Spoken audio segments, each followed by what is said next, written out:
उपस्थित मेरी माता बहना, हमारे बुजुर्ग, हमारे युवा साथी, ये समय हम रेगुलर चुनाव के कैंपेन जो करते हैं आज तक कभी 75 साल से, वो समय नहीं आती। जैसे हमने आज़ादी की लड़ाई लड़ी थी, वैसी ये दूसरी आज़ादी की लड़ाई। मैं इनके साथ 2014 में तो 2017 तक 2.5 साल इनके साथ में रहा, और जब नोटबंदी और जीएसटी लाया तभी मुझे समझ में आया कि इन लोग देश की जनता को आर्थिक कमजोर करना चाहते हैं, एजुकेशनल कमजोर करना चाहते हैं, और दोनों चीज़ें, अगर जिसके पास पैसा नहीं हो, जिसके पास बुद्धि नहीं हो, यानी पढ़ाई नहीं है तो बुद्धि खत्म, तो उस लोगों के ऊपर राज करना, उनको गुलाम बनाना, ये बहुत आसान होता है। और बीजेपी की असलियत नोटबंदी से शुरू हुई, जीएसटी से शुरू हुई। मैं हमेशा एक बात कहता हूँ कि जीएसटी ये देश का नहीं तो दुनिया का सबसे बड़ा भ्रष्टाचार है। हमें बोला गया था कि काला धन लाएंगे और हम 15 लाख गरीबों के खाते में डालेंगे। ये जब भी जो बातें बोलते हैं उसका उल्टा करते हैं। नरेंद्र मोदी ने हमेशा उसके पूरे भाषण भी, अब तो भाषण भी सुनते हैं लोग, टीवी बंद कर डालते, डॉक्टर साहब टीवी भी बंद कर डालते आजकल, वो न्यूज़ तो देखते ही नहीं। जहाँ मोदी दिखा कि लोग टीवी बंद, जहाँ पर वो आजकल वो महिलाएं सीरियल देखती है तो उसमें भी दिखता तो सीरियल बंद कर डालते। तो उसके अगर पुराने भाषण सुनेंगे तो उसका उल्टा काम किया उसने। एक सभा में हमारे लातूर में उनकी सभा हुई तो उन्होंने बोला कि मैं अच्छे दिन लाऊंगा, तो लोगों ने नीचे से आवाज किया कि बोले बराबर है, तुम चले जाने वाले हो करके अच्छे दिन आएंगे। लोग अब जवाब देना सीखे। अब हमारे पुणे में आए थे तो पुणे में भी ऐसी हुआ, उनने पूछा कि मराठी में बोला कैसा है पुणे कर, तो नीचे से आवाज आया सिर्फ दंगे कर। तो लोग आजकल जवाब देना सीख गए। और यह आज़ादी की लड़ाई में जैसे अंग्रेजों का अत्याचार जैसे बढ़ा था, अंग्रेजों के सामने उस समय में अगर पुराने लोग हैं, आपको अगर पुराना इतिहास अगर आप देखते हो, मैं इसलिए एक बात बता रहा हूँ, मुझे वो मोदी के बारे में जो बहुत सारी बातें नहीं करना है, मैं इसलिए मैंने शुरुआत इसलिए किया कि जिस तरह से अंग्रेजों ने अत्याचार करना शुरू किया उस समय लोग चुप रहते थे, लेकिन अत्याचार की परिसीमा खत्म हुई तो लोगों ने अंग्रेजों के विरुद्ध में लड़ाई शुरू की। मंगल पांडे उसमें पहले समय पहला अग्रेसर अगर कोई देश में हुआ है अंग्रेजों के विरोध में तो मंगल पांडे था, और फिर वहां से आज़ादी की जंग की पुकार शुरू हुई। आज देश में हर आदमी ये चाहता है कि अब मोदी की सरकार नहीं चाहिए, लेकिन आपके समाज ने जिस तरह से, हमारा यहाँ पे कम से कम 30-25 हजार समाज पॉपुलेशन हमारा पुणे में, आजू बाजू के लोकसभा में और अलग संख्या है, लेकिन जिस तरह से आपने ये रणनीति बनाकर हमारे समाज को जागरूक करके एक साथ खड़ा करना, जैसे डॉक्टर साहब जब भी कह रहे थे कि हमारे समाज में भी कुछ लोग बीजेपी के प्रेम करने वाले लोग हैं, वो धर्म के आधार पर। अब धर्म, बीजेपी को कोई धर्म से लेना देना नहीं है। राम नाम जपना पराया माल अपना, एक गाना था हिंदी पिक्चर में। मैं विधानसभा में एक बार सवाल उठाया क्योंकि कोरोना के बाद राम मंदिर बनाने के लिए इन लोगों ने और दुकान लगा दी थी हर शहरों में, हर तालुका में, पूरे देश में। तो हमने विधानसभा में सवाल खड़ा किया कि भाई कौन से चैरिटी एक्ट के आधार पर आप लोग ये पैसे जमा कर रहे हैं। आप लोग कोई भागवत करवाते, हम सब हिंदू धर्म के लोग हैं, कोई पूजा करवाते, लोगों से बरगनी लेते, तो उसका हिसाब, पावती का हिसाब देना पड़ता है, और शाम को भी हिसाब देना पड़ता है।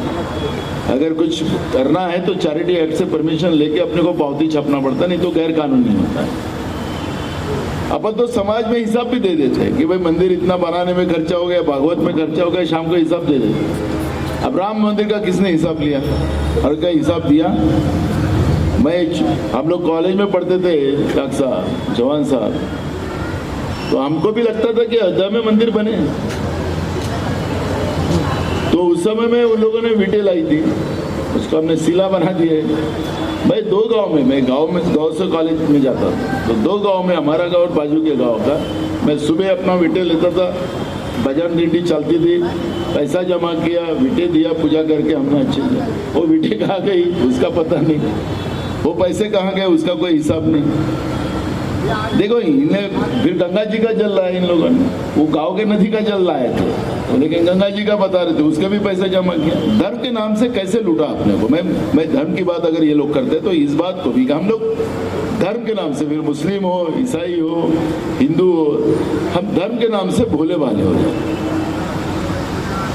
लेकिन ईसाई हो या मुस्लिम हो, वो थोड़े से होशियार रहते हैं इस मामले में कि धर्म के नाम से कोई लूटना चाहे और पाप लगता है, ऐसा वो समझते हैं। लेकिन हिंदू धर्म में तो इन लोगों ने हमसे सर्रास हम लोगों को लूट लिया, कोई हिसाब इन लोगों ने नहीं दिया।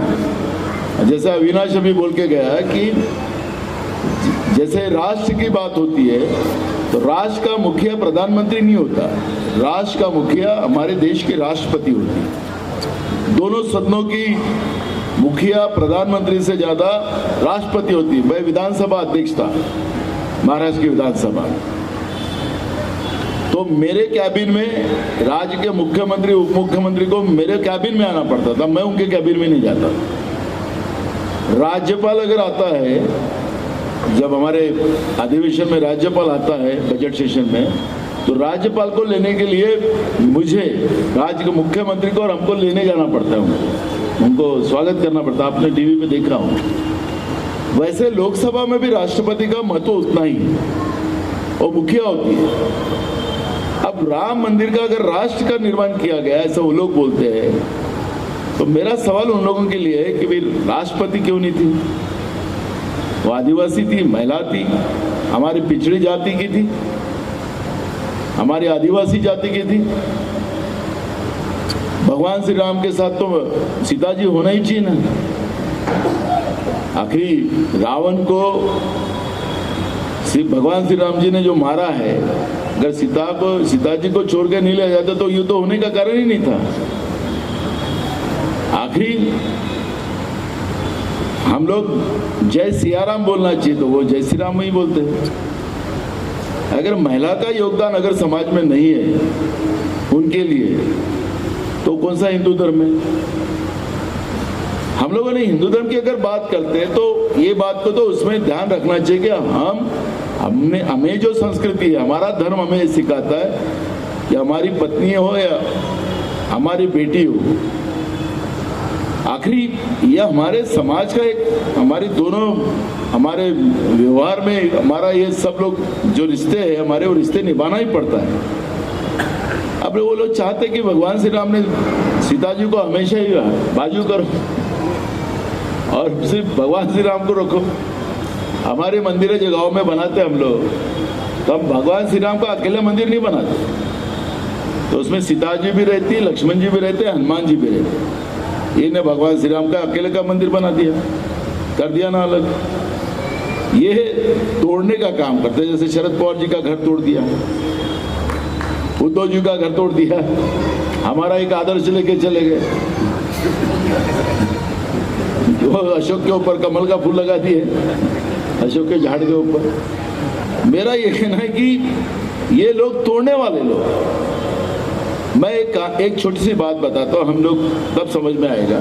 हम सामाजिक लेवल पे बैठे हैं इस समय, अभी नहीं तो कभी नहीं। ये जो स्थिति अब बनी हुई है डॉक्टर साहब, हमारे अधिकार जो हमारा लाट पागे समिति है, हमारे सब बहुत सारे इशू है। मैंने लास्ट टाइम भी अपना जो जलगांव में अधिवेशन हुआ था उस समय में कहा, लेकिन स्थिति इतनी बदल गई है कि आप, पहली बात तो हमारा लोकतंत्र बचेगा तब हम लोग लड़ेंगे, हमारा संविधान बचेगा तब लड़ेंगे।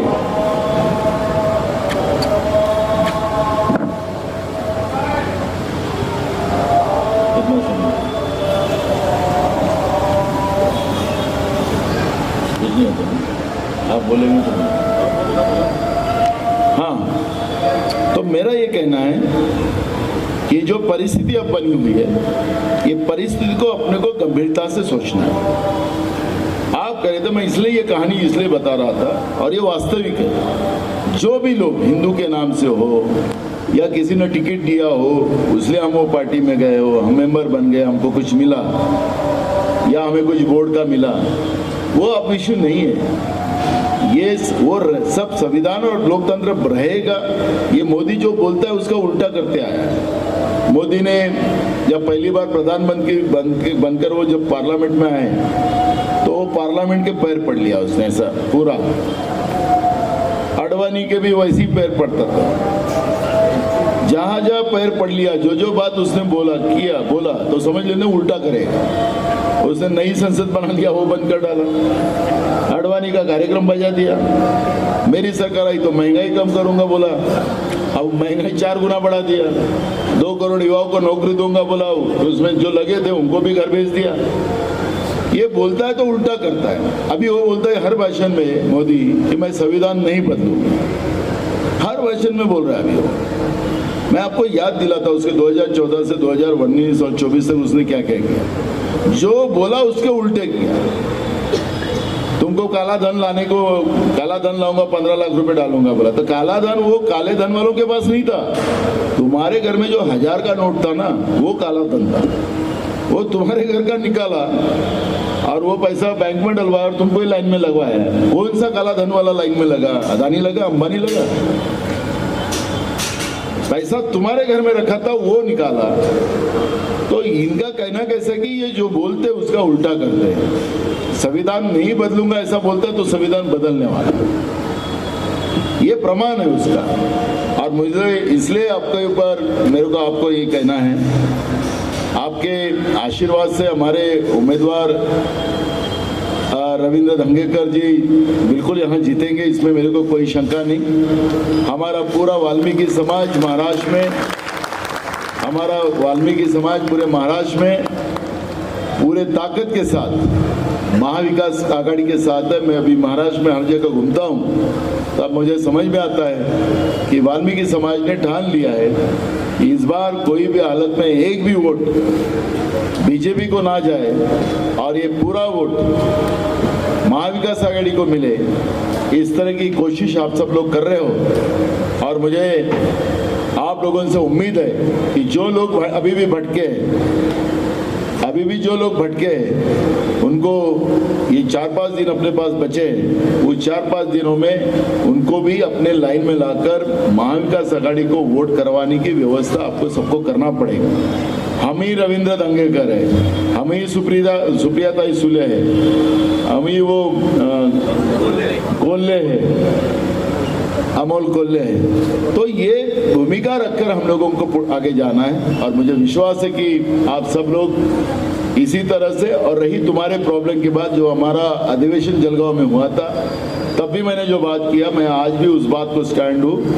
और मैं लाड पागे समिति हो या हमारे समाज के ऊपर जो कोई अन्याय हो रहा है उसके बारे में हो, उसको मैंने उसी समय कहा कि आपको न्याय देने की व्यवस्था हम करेंगे और करेंगे। शब्द दिया है तो पूरा करेंगे। और रही बात हमारा लोक प्रतिनिधित्व, ना विधानसभा में है ना कहीं आता है, महानगर पालिका नगर पालिका में कई जिले में हमने किया है, लेकिन जहाँ भी नहीं हो तो नगर पालिका महानगर पालिका ऐसे इसमें भी हमारे समाज का नेतृत्व भी खड़ा करेंगे, विधानसभा में भी हम नेतृत्व खड़ा करेंगे और उनको मौका देंगे। इतना विश्वास मैं यहाँ पे देता हूँ और मुझे आप लोगों के ऊपर इतना विश्वास है कि आने वाले 13 तारीख को, और धंगेकर तो वैसे भी बहुत तकदीर वाला आदमी है,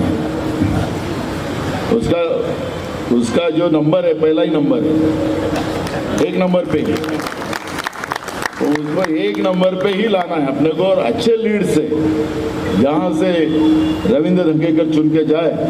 इतनी विनती आपसे करता हूं। मुझे और 2 सभा होने की वजह से अभी हमारे मोहन दादा जोशी भी यहाँ पर आए।